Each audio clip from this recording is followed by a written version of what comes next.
Good morning, students. I am Ita Sharma from Lyal Public School, Bikaner, your Hindi teacher. आज हम कक्षा 7वीं हिंदी प्रथम उन्मेष की पाठमाला का पाठ 7 एक फूल पढ़ रहे हैं। एक फूल कहानी है, वो हमने कल पढ़ ली थी। एक देशभक्ति से ओतप्रोत कहानी है, लेकिन आज हम इसका एनिमेटेड वीडियो देखेंगे। एनिमेटेड वीडियो के माध्यम से हम इस चैप्टर को वापस रिवाइज करेंगे ताकि हम इसका सार ग्रहण कर सकें। आइए देखते हैं एनिमेटेड वीडियो। एक फूल। देवकांत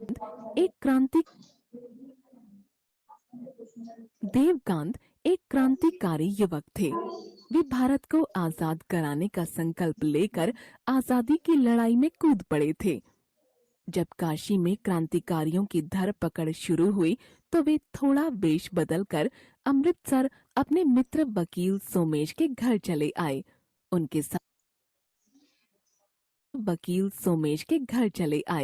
उनके साथ उनकी 7 साल की बेटी गौरी थी। सोमेश और उनकी पत्नी ने उनका खूब स्वागत करते हुए उन्हें अपने घर पर रहने के लिए यह कहते हुए जगह दे दी कि वे जब तक चाहें वहां रह सकते हैं। यहाँ पुलिस उनका कुछ भी नहीं बिगाड़ सकती है। हाँ, अगर वे थोड़ी दाढ़ी और बढ़ा लें तो अच्छा है। यह सुनकर देवकांत के मन का बोझ उतर गया। यहाँ गौरी की अपने से 2 साल बड़ी सोमेश बाबू की बेटी राधा से दोस्ती हो गई। दोनों पक्की सहेलियां बन गईं।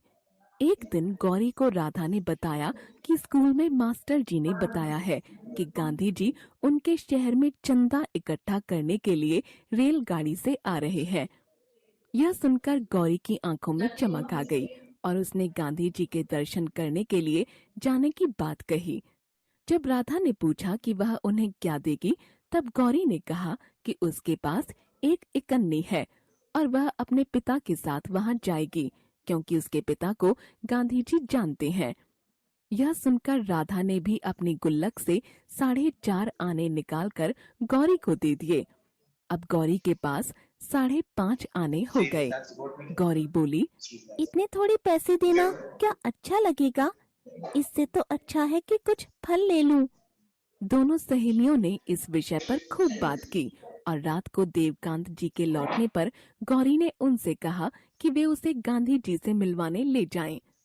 देवकांत जी के पीछे पुलिस पड़ी थी, इसलिए उन्हें डर था कि कहीं गांधी जी से मिलने पर वह उन्हें गिरफ्तार न कर ले। अतः बेटी की इच्छा सुनकर उनका चेहरा सफेद पड़ गया, किंतु बेटी की जिद के आगे वे इनकार नहीं कर सके और उन्होंने हामी भर दी।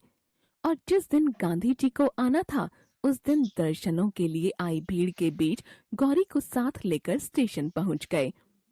गौरी एक टोकरी में बापू के लिए केले, संतरे और चीकू लेकर गई थी। रेलगाड़ी जब स्टेशन पर पहुंची तो गांधी जी एक हाथ खिड़की से बाहर निकालकर चंदा इकट्ठा करते रहे। लोगों में देश के लिए दान देने का अद्भुत जज्बा था। बापू की खिड़की के पास पहुंचकर गौरी ने बापू से कहा कि वह उनके लिए फल लाई है, किंतु वे बाहर आकर उससे ले लें। यह सुनकर गांधी जी मुस्कुराए और बाहर आ गए। यहाँ उन्होंने परिचय होते ही गौरी के पिता देवकांत को पहचान लिया और उनके होठों से बरबस निकल गया। देवकांत, उन्होंने फल के बदले गौरी को फूल मालाएं दी और चले गए। फूल मालाएं पाकर गौरी का चेहरा खिल उठा।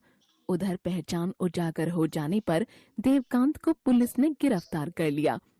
देवकांत ने एक व्यक्ति के द्वारा गौरी को वकील सोमेश बाबू के घर भिजवा दिया और खुद पुलिस के साथ चल दिए। घर आकर गौरी बहुत रोई। उसे किसी तरह चुप करवाया गया और वकील साहब देवकांत को जेल से छुड़ाने की कोशिशों में जुट गए। शहर भर में जिस किसी को पता चलता कि बापू ने गौरी को मालाएं दी हैं, तो वह एक फूल लेने के लिए गौरी के पास आता था। धीरे धीरे सारे फूल खत्म हो गए और बस एक फूल ही बचा।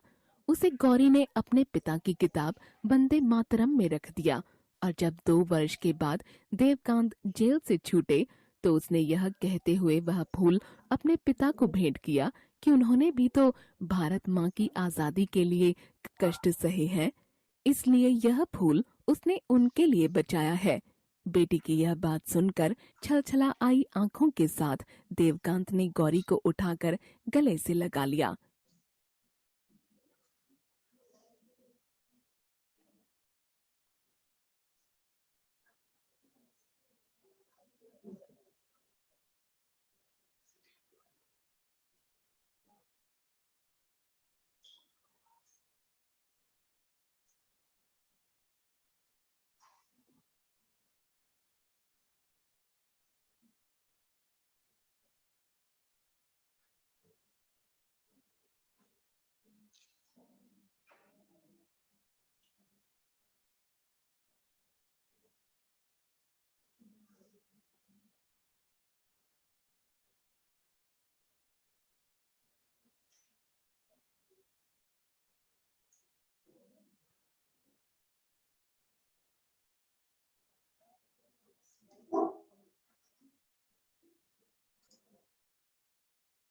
अब हम इसके प्रश्नोत्तर के पीडीएफ को अच्छे से समझते हैं।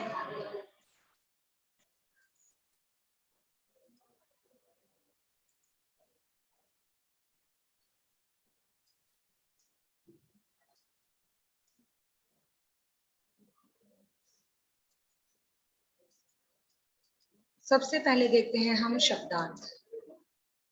अरसा, अरसा यानी कि बीता समय।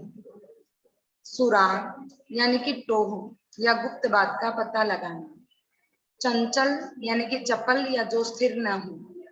पिठलाकर यानी कि नाज नखरे दिखाकर। बरबस यानी कि अनायास या बिना प्रयास के। अकूत, अथाह या जिसका अंदाज न लगे। अकूत, अथाह जिसका अंदाज न लगे। गुमसुम यानी कि उदास। गुमसुम, उदास। मौखिक प्रश्नोत्तर। देवकांत काशी छोड़कर कहाँ आ गए थे? देवकांत काशी छोड़कर अमृतसर आ गए थे। देवकांत काशी छोड़कर कहाँ आ गए थे? देवकांत काशी छोड़कर अमृतसर आ गए थे। सोमेश बाबू कौन थे? सोमेश बाबू शहर के मशहूर वकील व देवकांत जी के मित्र और सहपाठी थे।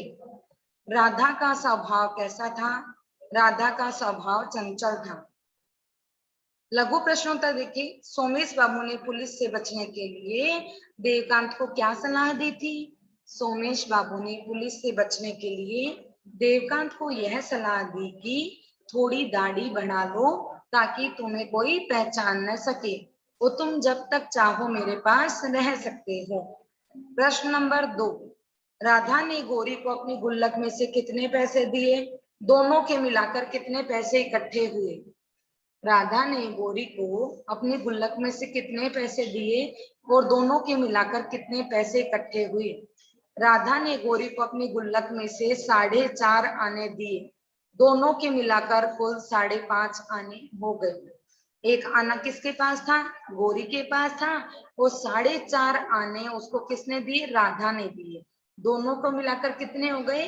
कुल 5.5 आने हो गए। देवकांत को अमृतसर आकर सबसे अधिक खुशी किस बात से मिली? देवकांत को अमृतसर आकर सबसे अधिक खुशी इस बात की हुई कि उनकी बेटी गौरी जो गुमसुम और उदास रहती थी, यहाँ आकर बहुत खुश थी। सोमेश बाबू की बेटी राधा से उसकी मित्रता हो गई थी। देवकांत को अमृतसर आकर सबसे अधिक खुशी इस बात की हुई कि उनकी बेटी गौरी जो कि गुमसुम और उदास रहा करती थी, यहाँ आकर बहुत ज्यादा खुश थी। सोमेश बाबू की बेटी राधा से उसकी मित्रता हो गई थी। आगे देखते हैं संक्षिप्त प्रश्नोत्तर। गांधी जी को लोग क्या क्या भेंट कर रहे थे? जब गांधी जी अमृतसर आए तो लोग उन्हें चंदा देने के लिए उत्साहित हो रहे थे और उन्हें सिक्के व नोट के साथ साथ महिलाओं ने अपने गहने तक उतार कर दे दिए। और गौरी ने उन्हें क्या दिया? गौरी ने उन्हें फल भेंट किए। जब गांधी जी अमृतसर आए तो लोग उन्हें चंदा देने के लिए उत्साहित हो रहे थे और उन्हें सिक्के व नोट के साथ साथ महिलाओं ने अपने गहने तक उतार कर दे दिए और गौरी ने उन्हें फल भेंट किए। देवराज को पुलिस ने कैसे पहचाना? देवकांत को पुलिस ने कैसे पहचान लिया था? जब अमृतसर प्लेटफॉर्म पर गांधी जी से देवकांत की भेंट हुई तो गांधी जी ने देवकांत को पहचान लिया और उनके मुंह से निकल पड़ा देवकांत। गांधी जी के मुंह से देवकांत की आवाज सुनकर जैसे ही भीड़ कम हुई, पुलिस के 5-7 सिपाही देवकांत की तरफ बढ़े और उन्हें गिरफ्तार कर लिया। गौरी ने बापू की 2 मालाओं का क्या किया? शहर में जैसे ही किसी को पता चलता कि बापू ने गौरी को मालाएं दी है तो वह दौड़कर गौरी के पास आता और गौरी माला में से एक फूल निकालकर उसे दे देती। गौरी ने बापू की 2 मालाओं का क्या किया? शहर में जैसे ही किसी को पता चलता कि बापू ने गौरी को मालाएं दी है तो वह दौड़कर गौरी के पास आता और गौरी माला में से एक फूल निकालकर उसे दे देती। इस तरह देते देते सिर्फ एक फूल बचा जिसे अपने पिताजी की वंदे मातरम किताब के अंदर रख दिया। नेक्स्ट देखिए दीर्घ प्रश्नोत्तर। यह जानते हुए भी कि इसमें खतरा है, देवकांत ने गौरी की जिद क्यों पूरी की? देवकांत अपनी पहचान बदलकर रह रहे थे। जब गांधी जी अमृतसर आए और देवकांत की बेटी गौरी गांधी जी से मिलने की जिद करने लगी तथा देवकांत के पीछे पुलिस पड़ी थी, इतना खतरा होते हुए भी वह गौरी की जिद पूरी करने के लिए तैयार हो गए। क्यों? क्योंकि गौरी के मन में गांधी जी के प्रति बहुत आदर और सम्मान की भावना थी। गौरी ने राधा के साथ मिलकर गांधी जी को देने के लिए पैसे एकत्रित कर फल भी खरीदे थे। वे अपनी बेटी को मना करके उसे वापस उदास नहीं देखना चाहते थे। सोचकर बताइए कि गौरी गुमसुम क्यों रहती थी और राधा हंसमुख क्यों थी? देखिए गौरी गुमसुम क्यों रहती थी और राधा हंसमुख क्यों थी? गौरी के पिता देवकांत क्रांतिकारी गतिविधियों में लगे रहते थे और गौरी की माता का देहांत हो गया था। गौरी के पिता देवकांत थे, वो क्रांतिकारी गतिविधियों में लगे रहते थे और गौरी की माता का देहांत हो गया था। गौरी अकेले अकेले रहकर सहमी व चुप चुप सी रहती थी, जबकि राधा हंसमुख थी क्योंकि वह अपने माता पिता व परिवार के साथ हंसी खुशी रहती थी। नेक्स्ट देखिए कहानी के आधार पर अनुमान लगाकर लिखिए कि स्वतंत्रता सेनानियों के परिवारों ने क्या क्या कष्ट सहे होंगे। आजादी की लड़ाई में न केवल स्वतंत्रता सेनानियों अपितु उनके परिवारों ने भी अनेक कष्ट सहे हैं। कहानी के आधार पर गौरी अपने पिता से दूर रही, लेकिन फिर भी उसने हिम्मत नहीं हारी। अपने पिता के इंतजार में वह गुमसुम से रहने लगी।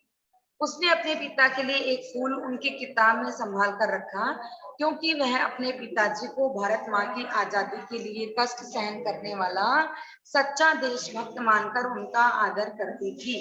इसी कारण छोटी सी बच्ची होकर भी उसने अपने पिता से दूर रहकर उतना ही कष्ट सहा जितना उसके पिता ने। स्वतंत्रता सेनानियों के साथ साथ उनके परिवार वाले भी कष्ट सहन करते हैं। ये तो होता ही है कि जो स्वतंत्रता सेनानी होते हैं वो तो कष्ट सहन करते ही हैं, लेकिन उनके परिवार वाले भी कष्ट सहन करते हैं। नेक्स्ट देखिए निम्नलिखित वाक्यों में सही और गलत का हमें निशान लगाना है। गौरी वकील सोमेश की पुत्री थी, गलत। वो किसकी पुत्री थी? गौरी देवकांत की। देवकांत जी क्रांतिकारी थे, राइट। हजारों लोग गांधी जी के दर्शन के लिए जा रहे थे, राइट।